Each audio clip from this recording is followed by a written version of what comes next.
My name is Alicia Turner, 34 years old, and I still cannot believe I drove 6 hours through a blizzard just to eat Christmas dinner in my parents' kitchen. When I arrived exhausted but happy, a stranger was sitting in my place at the family table. Mom simply shrugged and said, "She is alone this year." That moment changed everything about our relationship, possibly forever. If you are watching this from somewhere cozy, please hit like and subscribe, and let me know in the comments where you are spending your holidays this year. Is it somewhere you feel truly valued? Life in Boston had been good to me. As a financial analyst for one of the largest investment firms in the Northeast, I had carved out a respectable career over the past decade. My corner office overlooked the harbor, and my calendar was always full of meetings with clients who trusted my judgment with their money. I had built a life that looked impressive on paper, but December always pulled me back to my roots in rural Pennsylvania, to the farmhouse where I grew up. Christmas at the Turner household had always been special. Mom Deborah would spend weeks decorating every inch of the house with garlands, twinkling lights, and ornaments that told our family story. Dad Thomas would chop down a fresh pine from the back acres, dragging it in while we kids would squeal with delight. My sister Rachel and brother Michael would help string popcorn garlands that never quite made it to the tree intact, because we would eat half of them during the process. But my favorite tradition was Christmas Eve dinner. It was sacred in our family. Mom would prepare a feast that took days to complete. The dining room table would be extended to its full length, dressed in the embroidered tablecloth that had belonged to my grandmother. The good china would make its annual appearance, and each person had their assigned seat. Mine had always been on the right side, second from the end, where I could see both the tree in the living room and the kitchen doorway. It was my spot, had been, since I was tall enough to sit at the adult table. This year I had been especially looking forward to going home. The past months had been grueling at work, with market volatility keeping me at the office until late most nights. I had barely had time for a personal life. My apartment looked barely lived in, more like a hotel room than a home. The thought of my mother's cooking, my father's booming laugh, and even my siblings' bickering had been sustaining me through the long hours. I had taken special care with the gifts this year. For Dad, a rare first edition of his favorite hunting manual. For Mom, a silk scarf from a boutique in the North End that had cost more than I would admit. For Rachel, concert tickets to her favorite band that would be coming to Philadelphia in the spring. And for Michael, a custom fishing rod that had been backordered for months but had arrived just in time. The morning of December 24th, I packed my car with the carefully wrapped presents, an overnight bag, and some specialty chocolates from my favorite bakery. The weather forecast had warned of snow, but I had dismissed it. Growing up in Pennsylvania had made me confident in my winter driving abilities. 2 hours into the drive, I regretted that confidence. The snow started as gentle flurries but quickly intensified into near whiteout conditions. Traffic slowed to a crawl on the highway, with visibility reduced to just a few feet ahead. My usual 6-hour drive was stretching into 8 or more. My knuckles turned white as I gripped the steering wheel, leaning forward as if those extra inches would help me see better through the swirling snow. To distract myself from the tension, I turned on the Christmas playlist I had created specially for this trip. The familiar melodies transported me back to childhood memories. I remembered dancing around the kitchen with Mom as she baked cookies, the smell of cinnamon and vanilla filling the air. I recalled the Christmas when Dad built us a sledding ramp that was probably too steep, but gave us the thrill of our lives. I thought about the year Rachel and I had stayed up all night wrapping presents, giggling, and sharing secrets until dawn. My phone buzzed with a text. I waited until I reached a rest stop to check it. Rachel had sent, "How far out are you? Mom is going crazy with preparations and keeps asking when you will get here." I smiled and responded, "Weather is awful. Still about 3 hours away. Tell Mom not to worry. I will be there in time for dinner." Rachel replied immediately, "Drive safe. Your spot at the table is waiting." That text warmed me more than the gas station coffee I had just purchased. My spot at the table. The familiar place where I belonged, no matter how far I had traveled or how long I had been away. Back on the road, the weather improved slightly. The snow continued to fall, but the wind had died down, making visibility better. I made better time than expected, and as the familiar landscape of my hometown appeared, a sense of peace washed over me. The old water tower came into view, then the church steeple, and finally the turn onto the gravel road that led to our family farm. As I pulled into the long driveway, the farmhouse looked like something from a Christmas card. Every window glowed with warm light, and the fresh snow on the roof and porch completed the idyllic scene. I could see movement behind the curtains, my family, going about their preparations, unaware that I had arrived. I sat in my car for a moment, taking it all in. Despite the stress of the drive, despite the exhaustion of the past few months at work, I was home. And for the next 2 days, nothing else mattered. I was exactly where I was supposed to be with the people who had known me my entire life. With renewed energy, I gathered my bags and gifts from the car and trudged through the ankle-deep snow to the front porch. Before I could knock, the door flew open and the warm air from inside rushed out to greet me. Dad was the one who opened the door, his tall frame filling the entrance. His face broke into a wide smile when he saw me, crow's feet deepening around his eyes. There she is. Our city girl made it through the blizzard. He wrapped me in a bear hug that lifted me slightly off the ground, the familiar scent of his aftershave bringing an instant sense of comfort. "Hi, Dad," I laughed, returning his embrace. "The roads were terrible, but I made it." He took some of my bags and ushered me inside. The house smelled exactly as it should on Christmas Eve, like pine, cinnamon, and roasting meat. The hallway was lined with family photos, many featuring me in various stages of growing up. Dance recitals, graduation, my first day at college. A visual timeline of my life. "Deb, Alicia is here," Dad called out toward the kitchen. Mom appeared in the doorway, wiping her hands on her apron. Her face was flushed from the heat of cooking, her hair pulled back in a messy bun. "Oh, you made it," I was getting worried. Her hug was briefer than Dad's, and I noticed she seemed distracted, glancing back toward the kitchen. "Sorry I am late. The weather was worse than I expected," I explained, unwinding my scarf. No problem, no problem. Dinner is almost ready. Go say hi to your siblings, they are in the living room," she said already, turning back toward the kitchen. It was not the enthusiastic welcome I had anticipated after my grueling journey, but I brushed it off. Mom was always a bit frazzled during major meal preparations.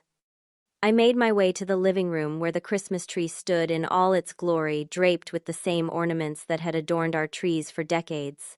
Rachel was arranging presents underneath while Michael was tending to the fire in the fireplace. But there was also someone else, a woman I did not recognize, sitting in the armchair by the window. She appeared to be in her 50s with shoulder-length brown hair and a tentative smile. "Alicia," Rachel exclaimed, jumping up to hug me. My younger sister had always been the most demonstrative of the family. "You look exhausted. Was the drive awful?" "Completely awful," I confirmed, hugging her back. "But worth it to be here." Michael gave me a casual wave from his position by the fire. "Glad you made it." Mom was about to put out a search party. I laughed and turned my attention to the stranger, expecting an introduction. When none came, I extended my hand. "Hi, I am Alicia." The woman stood up and shook my hand. "Sandra Patel. I live next door." "Well, next door is relative out here, I suppose. About a mile down the road." "Sandra moved into the old Wilson place last spring," Michael explained. "She has been helping Mom with the church fundraiser." "Nice to meet you," I said politely, wondering if she had been invited for Christmas Eve dinner or was just visiting briefly. My question was answered when Mom called from the dining room. "Dinner is ready, everyone come sit down." We all made our way to the dining room where the table was set beautifully, just as I had remembered and anticipated. The good china gleamed under the chandelier light, and the familiar Christmas centerpiece, a wooden sleigh filled with pine cones and candles, occupied the middle of the table. Dad took his place at the head, and Mom would sit at the opposite end.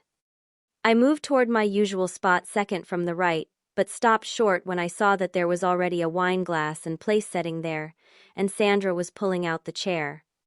I hesitated, confused. Perhaps the seating had been rearranged. Mom noticed my confusion as she brought in a steaming dish of potatoes. "Oh, Alicia, we put Sandra in your usual spot. She is alone this year. Her children could not make it home for Christmas." She said this casually, as if it were the most natural thing in the world. "We figured you would be fine sitting in the kitchen. There is not quite enough room for everyone at the main table this year." I stood frozen, trying to process what she had just said. The kitchen, where we usually seated young children or overflow guests at major holidays. There is a nice place set up for you, Mom, continued, not meeting my eyes. You can still hear all the conversation from there. Dad looked mildly uncomfortable but said nothing. Rachel was suddenly very interested in arranging her napkin, and Michael was pouring wine, avoiding my gaze. Sure, I finally said, my voice sounding strange to my own ears. That is fine. I walked into the kitchen where indeed a single place had been set at the small breakfast table. It was set with the everyday dishes, not the Christmas china. From this position I could see into the dining room if I leaned to the right, but I was clearly separate from the main gathering. As I sat down, I heard the conversation resume in the dining room. Laughter, the clinking of glasses, the familiar rhythm of family dinner, except I was not part of it. Mom brought me a plate of food loaded with all the traditional dishes. Here you go, honey.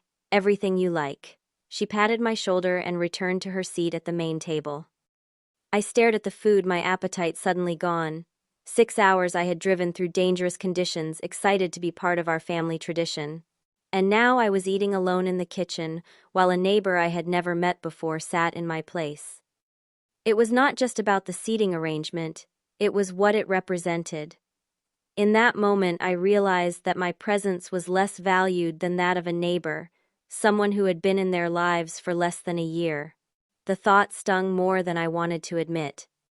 I picked at my food, straining to hear the conversation from the other room. They were discussing local news, church events, people I barely knew anymore. Sandra was talking about her garden plans for spring, and Mom was responding enthusiastically. I had tried to tell Mom about my promotion at work during our last phone call, and she had changed the subject after less than a minute. As I sat there, other memories surfaced. The time my parents had missed my college graduation because Michael had a baseball tournament. The way Mom had dismissed my first major financial analysis publication as nice dear without reading it.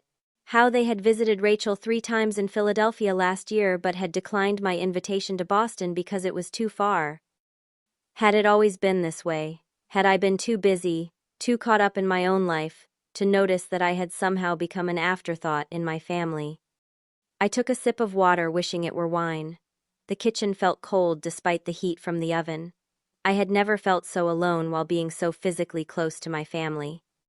Dinner continued in this disjointed fashion, with me occasionally getting up to refill my water glass or grab the salt, catching snippets of the lively conversation happening just a room away. Each time I entered the dining room, there would be a brief acknowledgement of my presence before they returned to their discussion, which seemed to flow much more naturally without me. During one such trip, I overheard Sandra saying, "My daughter Catherine is also in finance like Alicia. She works for a small firm in Chicago." "Is that right?" Mom replied with interest. "What exactly does she do there?" I paused by the doorway, water pitcher in hand. Mom had never asked me for details about my work. Whenever I tried to explain market trends or investment strategies, her eyes would glaze over. "She manages portfolios for private clients," Sandra explained. "She loves it, though the hours can be long." "That sounds so impressive," Mom said warmly. "You must be very proud." I retreated back to the kitchen, the sting of jealousy, sharp and unexpected. Why was my mother more interested in the career of a woman she had never met than in my own accomplishments? A few minutes later, Rachel came into the kitchen carrying her empty plate. "Hey, how are you doing in here?" she asked, but her tone suggested it was more perfunctory than genuine concern. "Fine," I replied, pushing my barely touched food around the plate. "Having fun out there." "Yeah, Sandra is actually really interesting. She used to work as a botanist before she retired. She has traveled all over the world studying plants." "Fascinating," I said flatly. Rachel frowned slightly. "Look, I know it is weird that you are sitting in here, but it is just for one meal. Sandra has had a rough year. Her husband died last January, and this is her first Christmas alone." I felt a twinge of guilt at this information, but it was quickly overshadowed by hurt. "I understand that, Rachel. What I do not understand is why I am the one eating in the kitchen. Why not you or Michael?" Rachel rolled her eyes. "Because you are the most adaptable." Michael would make a huge scene, you know how he gets.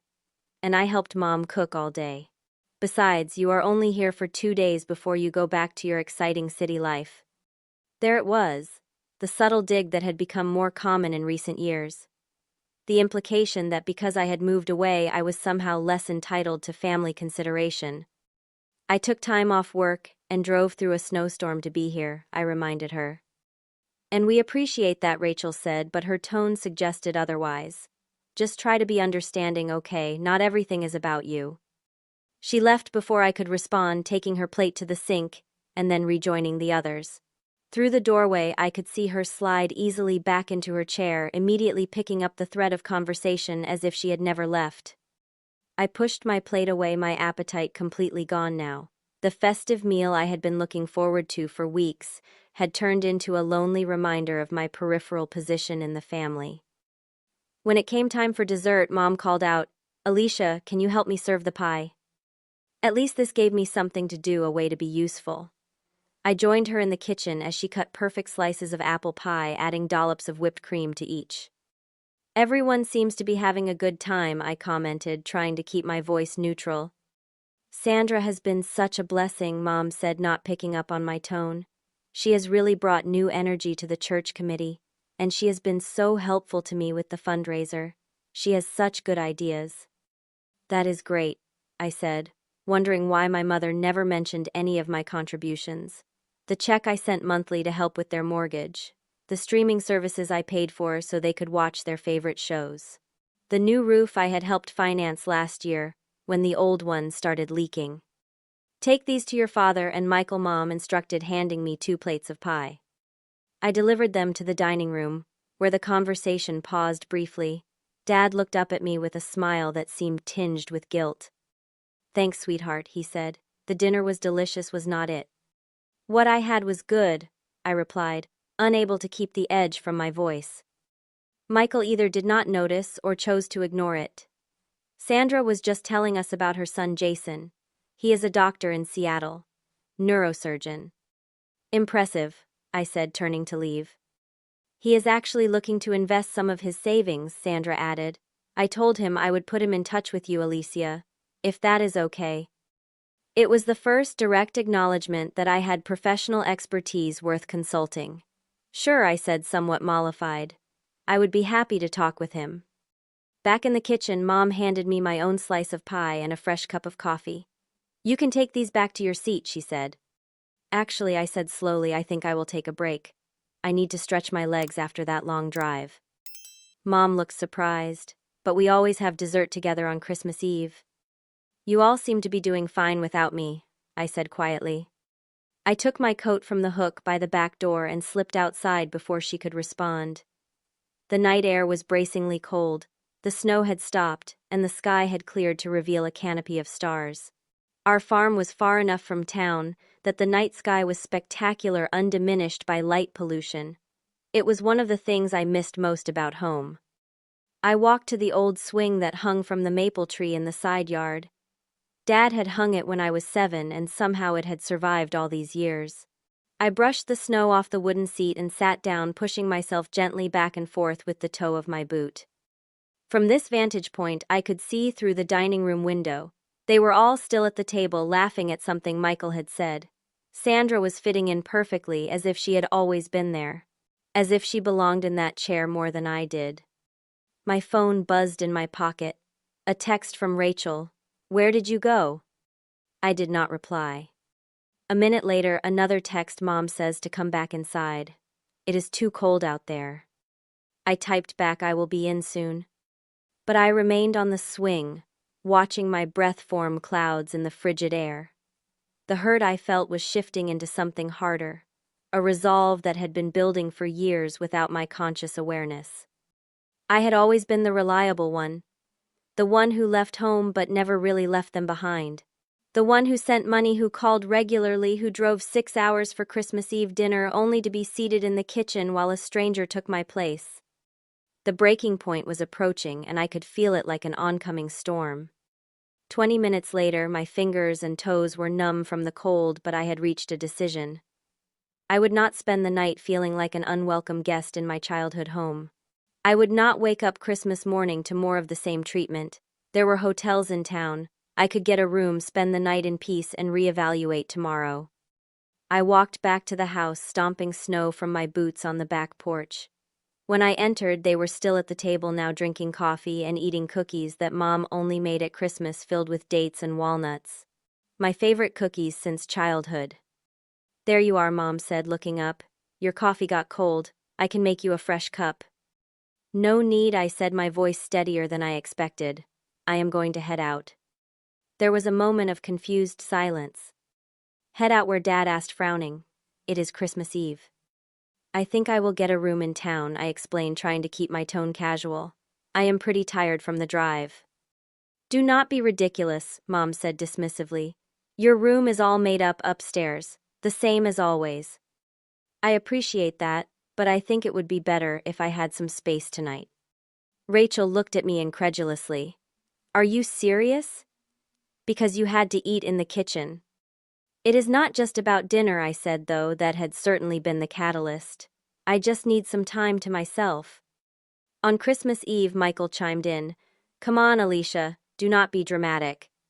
Sandra shifted uncomfortably in her seat, my seat, looking like she wished she could disappear.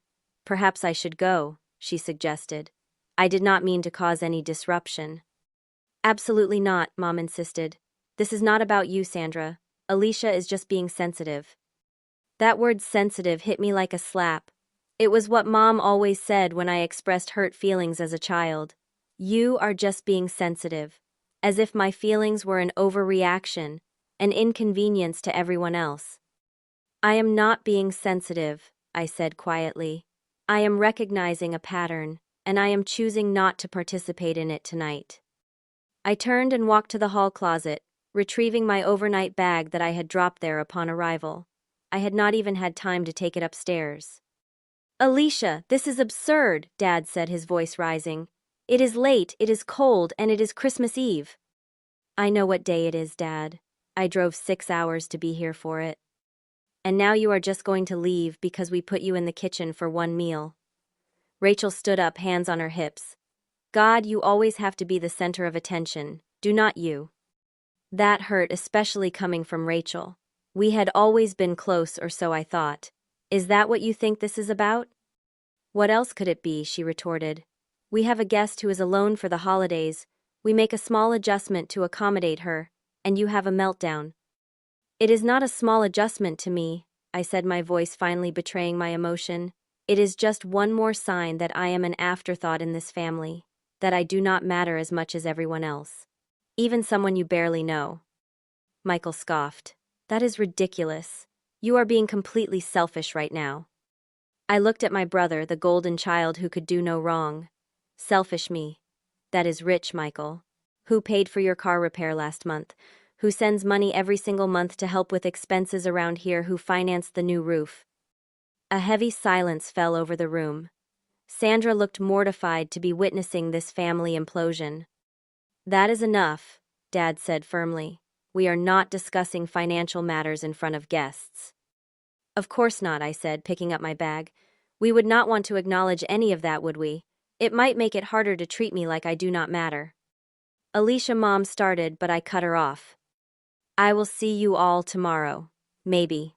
Merry Christmas." And with that, I walked out the front door, the cold air hitting my flushed face like a welcome relief. I got into my car, turned the ignition, and drove down the long driveway without looking back. I was halfway to town when my phone buzzed again. A text from Rachel. "Wow. Cannot handle being overlooked, huh?" That text was the final straw. All the years of feeling secondary, all the dismissive comments, all the times my contributions had been taken for granted, without acknowledgement, crystallized in that single message. I pulled over to the side of the road, my hands shaking with anger and hurt. I opened my banking app, navigated to the recurring payments section, and without allowing myself to second guess, I froze the mortgage assistance payment that was scheduled to go out on the 1st of the month. Next, I opened the account for the streaming services. I paid for the ones that allowed my parents to watch their favorite shows, my brother to follow sports, and my sister to binge her reality television. With a few taps, I deactivated the account. The petty satisfaction I felt was immediately followed by guilt, but I pushed it aside. For once I wanted them to feel the impact of my absence, to understand that they had taken me for granted once too often. I continued driving to the only hotel in our small town, a modest place that catered mostly to business travelers and the occasional tourist. The lobby was decorated with a small artificial tree and some tinsel, a half-hearted nod to the holiday. The receptionist looked surprised to see a guest checking in on Christmas Eve, but was professional and efficient. "Just for tonight?" she asked. "Yes, just tonight," I confirmed, though I was no longer certain about my plans for tomorrow. In my room I sat on the edge of the bed, the events of the evening replaying in my mind. Had I overreacted? Maybe. But it had not been about one dinner, one seat at the table. It had been years in the making. My phone had been buzzing consistently since I left the house. I finally looked at it. Multiple texts from each family member. From Dad, "Come back home. Whatever is wrong, we can talk about it." From Mom, "I do not understand why you are so upset. Please come back. It is Christmas." From Michael, "You are ruining Christmas Eve for everyone. Real mature." And another from Rachel, "The streaming service just went down in the middle of the movie we were watching. Did you seriously cut it off? That is incredibly childish." I did not respond to any of them. Instead, I took a hot shower, trying to wash away the hurt and anger that had been building for years. Under the stream of water, I finally allowed myself to cry, the tears mixing with the shower spray until I could not tell which was which. When I emerged, there were more messages. The tone had shifted. From Dad, "Alicia, please. I am worried about you. This is not like you." From Mom, "We just tried to make a mortgage payment, and it says the account is frozen. What is going on? We need to talk." From Michael, "Okay, I get that you are upset, but cutting off the mortgage payment, that is going too far." And finally, at exactly 10:05 in the evening, a lengthy text from Rachel that would change everything. "Ali, I know you are hurt, and I am sorry for what I said. There is stuff you do not know. Mom has been struggling with depression since her sister died last year. She did not want to tell you because you always seem so perfect with your big job and city life. Dad lost a bunch of money in a bad investment and has been too ashamed to tell you because you are the financial expert. They have been leaning hard on your help without admitting how much they need it. And yes, I have been jealous of you for years, your success, your independence." Sandra reminds Mom of her sister, that is why she is so attached to her. "I know it does not excuse putting you in the kitchen, but please come back.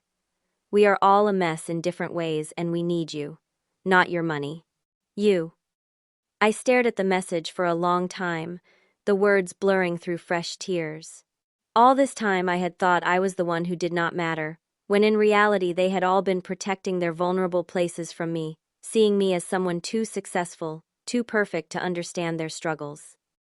It was 10:45 on Christmas Eve, and suddenly everything looked different. I sat on the hotel bed, Rachel's text illuminating the darkness of my room. The revelation hit me like a physical force, rearranging everything I thought I knew about my family dynamic. My mother battling depression since her sister, my Aunt Louise, had passed away. My father hiding financial shame. My siblings harboring jealousy and insecurity. And me misreading all of it as rejection when it had been something else entirely. As I tried to process this new information, more texts arrived in rapid succession. From Dad, "Your mother is crying. I have not seen her cry since her sister died. Please come home, Alicia. There are things we should have told you." From Michael, "I am sorry for being a jerk. Rachel says she told you some stuff. There is more. Please come back." From Mom, "I did not mean to hurt you by putting you in the kitchen. I thought you would understand. You always understand. You are the strong one. I have been leaning on that too much. Please forgive me." Each message peeled back another layer of the family I thought I knew so well. The strong, capable parents who had raised me were human after all, with their own deep insecurities and struggles. My siblings, who I thought saw me as an outsider, were actually seeing me through lenses distorted by their own sense of inadequacy. I called Rachel, needing to hear her voice to understand more clearly. She answered immediately. "Ali, are you okay?" "No," I admitted. "I am not okay. Why did no one tell me any of this about Mom, about Dad? Rachel sighed heavily. It is complicated. After Aunt Louise died, Mom kind of fell apart, but quietly. She would look fine when you visited or when we talked to you on the phone, but then she would crash afterward. Dad did not want to worry you. He said you had your own life, your own stress. But I am family, I insisted. I deserve to know. I know that now, Rachel said. We all do. When Dad lost that money, almost $40,000 on some stupid investment scheme, he was so ashamed. You know how proud he is. And you are so good with money, so successful. He could not bear for you to know he had been so foolish. The irony was painful. So instead of turning to me for help or advice, he just hid it and accepted my money without telling me why they really needed it. Pretty much, Rachel confirmed. And then there is me and Michael. We have both felt like underachievers compared to you for years. You went to an Ivy League school, got a prestigious job, have this glamorous city life. Meanwhile, I am teaching elementary school in the same town where we grew up, and Michael is still trying to figure out what he wants to do with his life at 30. I never thought of myself as intimidating, I said, taken aback. Or my life as glamorous. Most days I am just exhausted and lonely. There was a pause on the other end of the line. You never told us that. It was true. I had always presented the most polished version of my life to my family, partly out of pride, and partly because I did not want them to worry. I had created a persona of the successful daughter who had it all together, who could handle everything, who did not need anyone else. And Sandra, I asked, where does she fit into all this? Rachel hesitated. Sandra moved onto the old Wilson property in April. She came to church, and Mom connected with her immediately. She has the same laugh as Aunt Louise, similar mannerisms. Mom said it was like having a piece of her sister back. They started spending more time together, and Sandra has been really good for Mom. She gets her out of the house, involved in activities. It is the most engaged Mom has been since the funeral. I closed my eyes, picturing Sandra in my seat at the table. It had never been about replacing me. It had been about my mother grasping at a connection that helped ease her grief. Why did not Mom just tell me this? I asked. You know, Mom. She does not talk about feelings easily. None of us do, really. It is a family trait. That was certainly true. The Turners were known for their stoicism, their ability to push through difficulties without complaint. It was something I had always been proud of, but now I wondered if it had cost us the ability to be honest with each other when it mattered most. There is something else, Rachel added after a moment.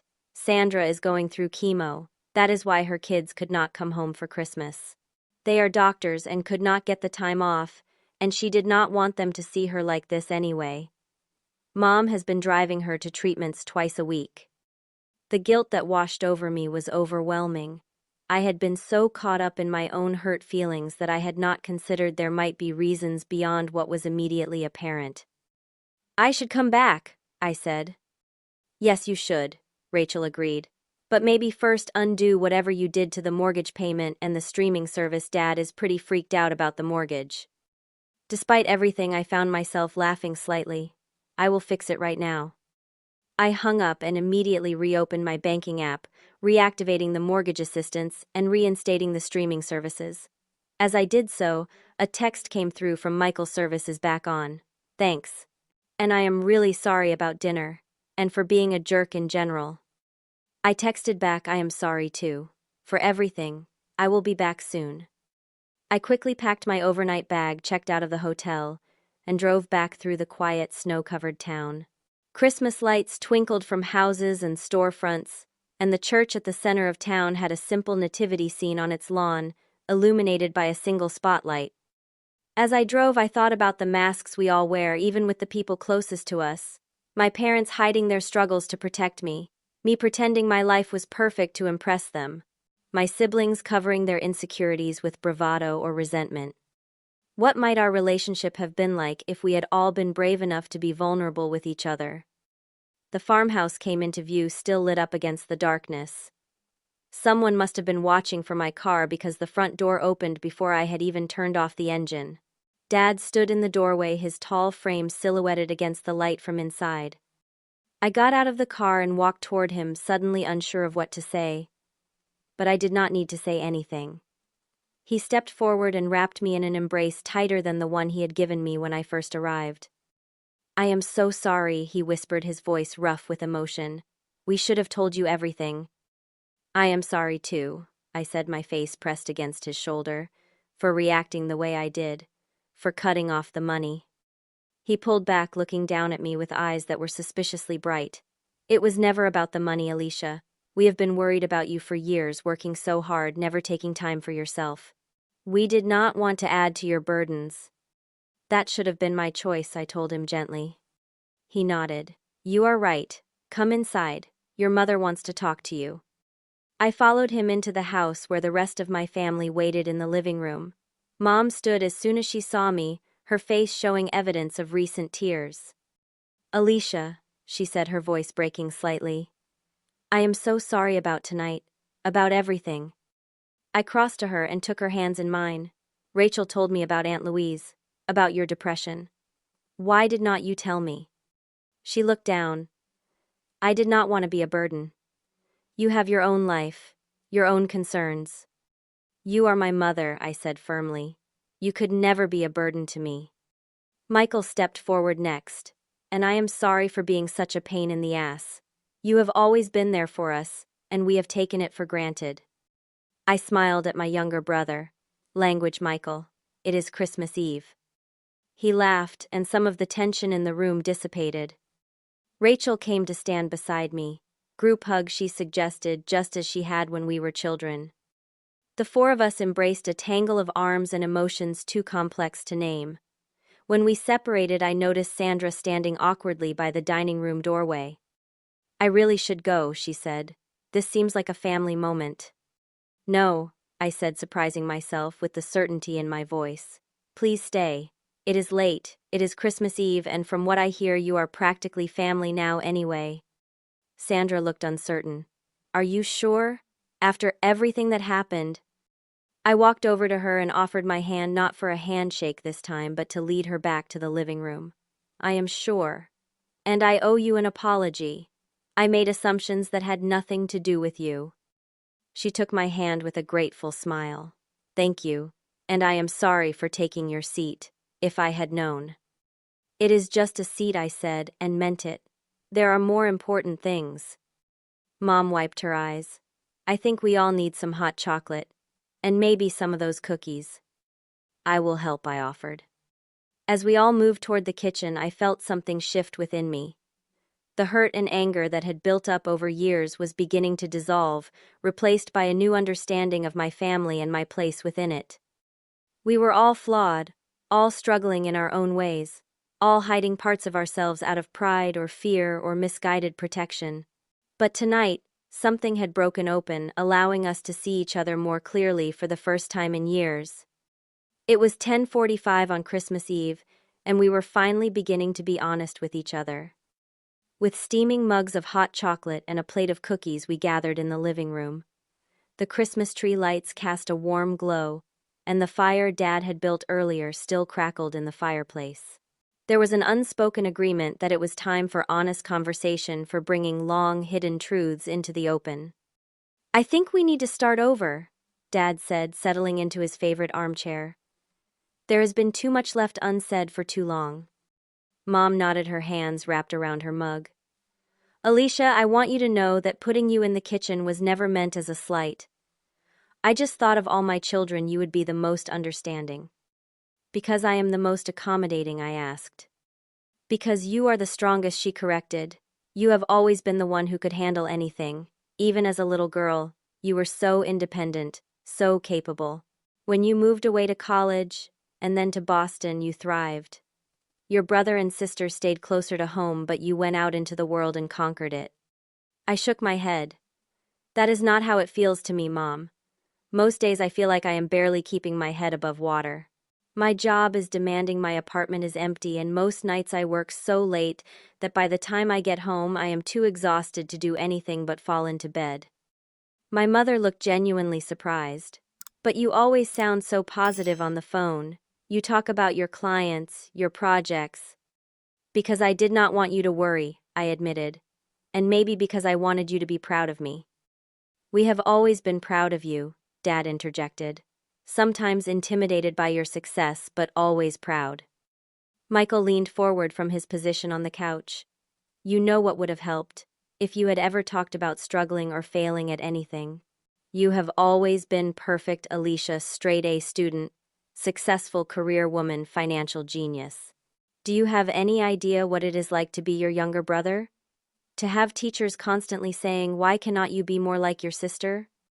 His words stung, but I recognized the truth in them. "I am sorry, Michael. I never meant to set a standard that made you feel inadequate. I have plenty of failures, I just never talked about them." Like what he challenged. I took a deep breath. Like the fact that I have been passed over for partnership twice now. Like the fact that I had a serious relationship that ended last year because he said I was too focused on work. Like the panic attacks I sometimes get when the pressure gets too intense. The room fell silent. Rachel was the first to speak. "You have panic attacks. Why did not you ever tell us?" "Because I am supposed to be the strong one, remember," I said without bitterness. "The one who has it all together. The one who helps everyone else." Dad cleared his throat. "I owe you an explanation about the money, about why we have needed your help with the mortgage."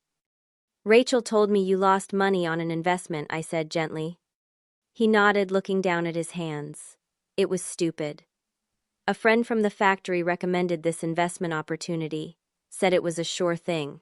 I put in nearly all of our savings. When it collapsed, I was too ashamed to tell you. You warned me years ago about these kinds of schemes and I did not listen." "Dad," I said, moving to perch on the arm of his chair. "You should have come to me. I could have helped you figure it out without judgment." "Pride," he said simply. "My foolish pride." "And my depression," Mom added quietly. "After Louise died, I just could not seem to find my footing. Some days it was all I could do to get out of bed. The medical bills started piling up. Antidepressants, therapy. More expenses we did not want to burden you with." I looked at my mother with new eyes. The slight weight loss I had attributed to aging, the occasional cancellation of our weekly phone calls, the distracted quality in her voice, sometimes all took on new meaning. When Sandra moved in down the road, Mom continued glancing at our neighbor who had been listening quietly. It was like a lifeline. She had lost her husband, I had lost my sister. We understood each other's grief. Sandra nodded. "Your mother has been a blessing to me too, especially with the cancer diagnosis. She has driven me to every treatment, sat with me through the worst days." I turned to Sandra, the woman I had resented just hours before. "I had no idea you were going through all that. I am so sorry for how I acted earlier." "Please," she said, waving away my apology. "You had no way of knowing. And family dynamics are complicated at the best of times, let alone during the holidays." Rachel, who had been unusually quiet, finally spoke up. "While we are all confessing things, I should admit something too. I have been jealous of you for years, Alicia. Not just of your success, but of how easily you seem to move through the world. I feel stuck sometimes teaching the same grade in the same school year after year.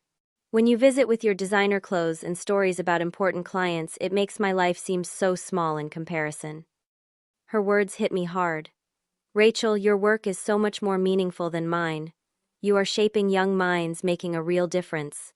Most days I am just moving money from one account to another to make rich people slightly richer." She gave a small smile. "Maybe we have both been envying the wrong things." Michael stood up suddenly. "Since we are all bearing our souls tonight, I might as well tell you that I have been taking classes at the community college, business administration. I want to start my own landscaping company, but I have been too scared to tell anyone because what if I fail? What if I cannot live up to the Turner family standard of success?" "There is no standard," I said firmly. "There is just us doing our best, sometimes succeeding, sometimes failing, and we should be able to share both with each other." Mom wiped away a tear. "When did we stop talking to each other? Really talking?"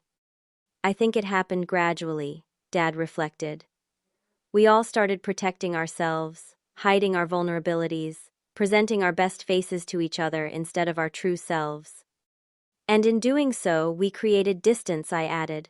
"Misunderstandings, hurt feelings." Sandra stood up. I think this is definitely a family moment. I should give you all some privacy. Mom reached for her hand. You do not have to go, Sandra. You are part of our lives now. I appreciate that, Deborah, Sandra said warmly. But I think you all need this time together. I will come back for Christmas dinner tomorrow if the invitation still stands. We all assured her it did, and Dad insisted on driving her home despite her protests about the short distance. As they left, the rest of us sat in a circle that felt both familiar and new. I think Rachel said slowly that we need to make a pact. No more hiding the hard stuff from each other. No more pretending to be perfect. No more measuring ourselves against each other, Michael added. And no more assuming we know what others are thinking or feeling without asking, I contributed. Mom nodded. It will take practice. The Turner family has never been good at vulnerability. We can learn, I assured her, reaching for her hand. Starting now. For the next hour, we talked more openly than we had in years. Mom shared the depths of her grief over Aunt Louise and the day-to-day struggle with depression. Michael revealed his business plans in detail, showing a level of thought and preparation that impressed us all. Rachel confessed her fears about being stuck in a rut and her tentative application to a master's program she had been too afraid to mention. And I told them about the loneliness of my supposedly glamorous life, the pressure I felt to maintain the image of success, and my growing uncertainty about whether corporate finance was truly my calling. By the time Dad returned, something had shifted permanently in our family dynamic. The careful facades we had maintained for years had begun to crumble, revealing the authentic, imperfect people beneath. It was uncomfortable at times, even painful, but also profoundly freeing. As the clock approached midnight, signaling the arrival of Christmas Day, we found ourselves emotionally exhausted, but somehow lighter. The distance that had grown between us over the years had begun to close, not completely, but enough to allow for hope. I think we should all get some sleep, Mom suggested. It has been an eventful evening. Where will you sleep, Alicia? Rachel asked. Your room is still ready. I smiled at my sister. I think I will stay here after all. It is Christmas, and I want to be home. As we all headed upstairs to our childhood bedrooms, Dad pulled me aside for a moment. Thank you, he said simply. For what, I asked. For leaving tonight, he replied, surprising me. If you had not, we might have gone on like this for years. Sometimes it takes a disruption to see the truth. I hugged him, understanding what he meant. Merry Christmas, Dad. Merry Christmas, sweetheart. See you in the morning. As I lay in my old bedroom surrounded by relics of my childhood, I thought about the journey of this Christmas Eve. What had begun as a hurt over a seat at the table had evolved into something much more significant, a reckoning long overdue. Our family had begun the hard work of seeing each other clearly, with all our flaws and fears exposed. It was not a complete resolution, not yet. There would be more conversations needed, more habits to break, more truths to tell. But it was a beginning, and that felt like the best Christmas gift I could have received. Christmas morning dawned, clear and bright sunlight reflecting off the fresh snow to create a dazzling brightness outside my window. For a moment I lay still, taking in the familiar sights of my childhood bedroom, the bookshelf still lined with my favorite novels, the bulletin board covered with faded ribbons and photographs. The events of the previous night came rushing back, and I felt a mix of emotions.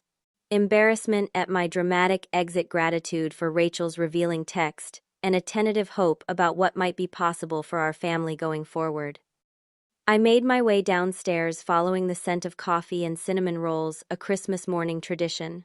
Mom was already in the kitchen, her hair tied back, wearing the apron I had given her 2 Christmases ago.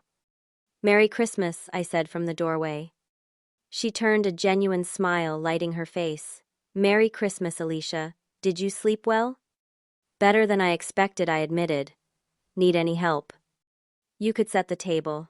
In the dining room, please. All of us together today. The simple statement meant more than she could know. I nodded and began gathering plates and silverware. Not the fancy Christmas china this time, but the everyday dishes that held their own kind of comfort. Dad came in from outside, bringing with him a rush of cold air and the smell of pine. Just checking on the barn, he explained. Merry Christmas, Alicia. Merry Christmas, Dad. Rachel and Michael appeared soon after, both still in pajamas, looking younger than their years. We exchanged somewhat awkward good mornings, the rawness of last night's confessions still fresh. So Michael said, breaking the ice, as we all sat down to breakfast, "Are we doing presents before or after Sandra comes for dinner?" "Before, I think," Mom replied. "Just us for that part." After breakfast, we gathered in the living room around the tree. The gift exchange was different this year, each present opened with a new awareness of the giver and the meaning behind their choice. When Rachel opened the concert tickets I had bought her, she looked up with tears in her eyes. "You remembered. I mentioned this band once on the phone months ago." "Of course I remembered," I said. "I listen when you talk, Rachel, even if I have not always shown it well." Michael seemed genuinely moved by the fishing rod. "This is professional grade, Alicia. This must have cost a fortune." I shrugged. "You mentioned wanting to take your students on fishing trips next spring. I thought you should have the right equipment." "My students," he repeated, looking surprised. "You pay attention to my work." "I always have," I told him. "I just have not been good at showing it." When my parents opened their gifts, the expensive rare book and silk scarf suddenly seemed shallow in light of what I now knew about their struggles. Next year I promised myself I would choose gifts that spoke more to who they really were, not just what I thought would impress them. My own gifts from them were modest but thoughtful. A hand-knitted scarf from Mom that must have taken hours to make despite her depression. A carved wooden box from Dad that he had obviously made himself. Simple photo frames from Rachel and Michael containing pictures of us as children. "Thank you," I said, genuinely touched by the personal nature of their gifts. "These mean a lot to me." After the presents were opened and the wrapping paper cleared away, we all pitched in to prepare Christmas dinner. The kitchen became a hub of activity, with each of us taking on different tasks. There was still some awkwardness, moments of stepping on each other's toes, both literally and figuratively, but there was also laughter, real laughter, that had not been present in our interactions for longer than I could remember. Sandra arrived in the early afternoon, bringing a homemade apple pie and a genuine warmth that I could now appreciate. We welcomed her properly, all of us, and when we sat down to dinner, there was a place for everyone at the main table. No one in the kitchen, no one left out. The meal was delicious, but it was the conversation that made it special. We talked about real things, important things, fears and hopes and memories. Sandra shared stories about her late husband that had us alternating between tears and laughter. Mom spoke openly about her sister's stories I had never heard before about their childhood adventures. Dad revealed his dream of returning to woodworking, now that he was nearing retirement, showing a passion I had not seen in him for years. As the day progressed into evening, I found myself sitting on the porch swing with Rachel wrapped in blankets against the cold, watching the stars emerge in the winter sky. "Do you think we can keep this up?" she asked, "being honest with each other?" "I hope so," I said. "It will take work. We have all gotten so used to our roles, our masks." "Your mask was the successful, independent sister who had it all together," Rachel observed. "Mine was the bitter, jealous sister who resented your success. Neither was the whole truth." "No," I agreed. "The truth is always more complicated, is not it?" We sat in companionable silence for a while, watching our breath form clouds in the cold air. "I applied to that master's program," Rachel said suddenly. "The one in educational leadership. I found out yesterday that I got in." "Rachel, that is amazing!" I exclaimed. "Why did not you tell everyone?" She shrugged. "I was going to, but then everything happened with you and dinner and, well, it did not seem like the right time." "We should go back in and tell them now," I urged. "This is big news." She hesitated. "It is in Philadelphia. I would have to move, take a leave from teaching. It is going to be expensive." "And you are worried about how to make it work?" She nodded. "I have some savings, but not enough.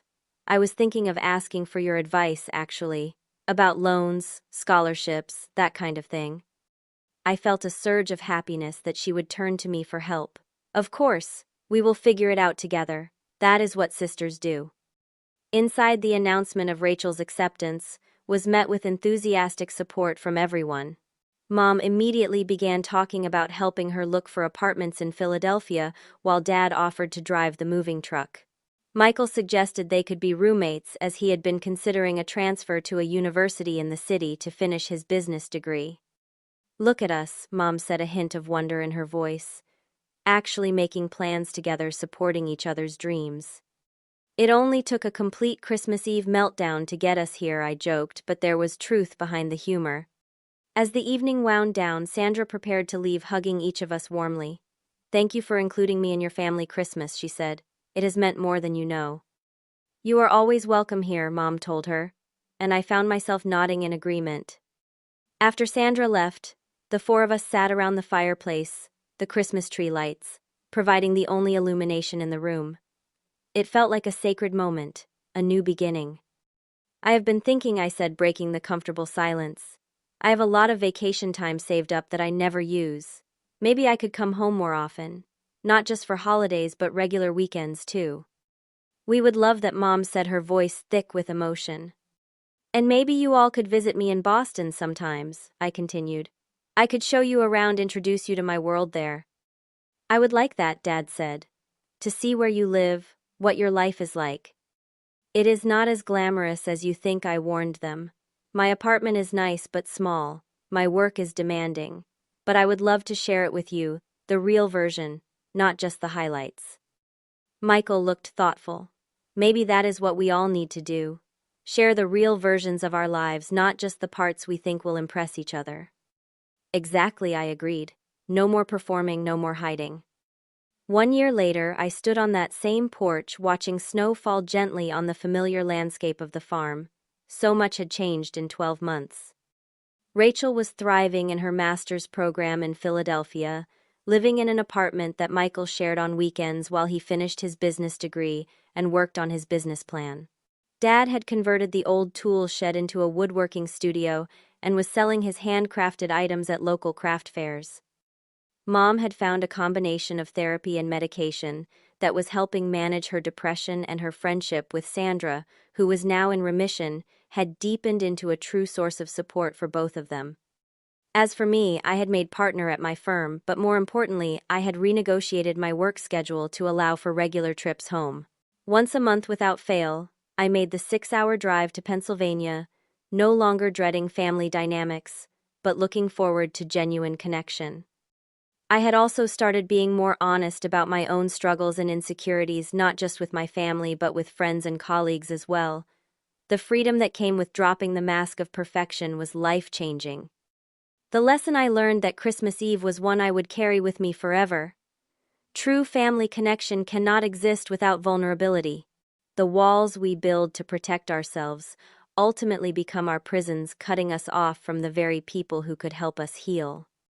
As I watched my family move about inside the warm, light-filled house, preparing for another Christmas Eve dinner, I felt a deep sense of gratitude. This year there would be no question about seating arrangements, no unspoken resentments, no carefully maintained facades. Just a family, imperfect and beautiful, learning how to love each other better. The journey had not been easy. There had been setbacks, moments when old patterns reasserted themselves, difficult conversations that left us all emotionally drained. But we had committed to the process, to seeing each other clearly and loving each other anyway. That was the gift we had given ourselves last Christmas, a gift that continued to unfold in unexpected ways. The courage to be seen, the grace to see others, and the wisdom to know that both are necessary for love to truly flourish. Have you ever experienced a holiday moment that changed your family dynamic forever? I would love to hear your stories in the comments below. And if this resonated with you, please like, subscribe, and share with someone who might need to hear that family healing is possible even after years of misunderstanding. Thank you for being part of this journey with me, and may your holidays be filled with authentic connection and genuine love.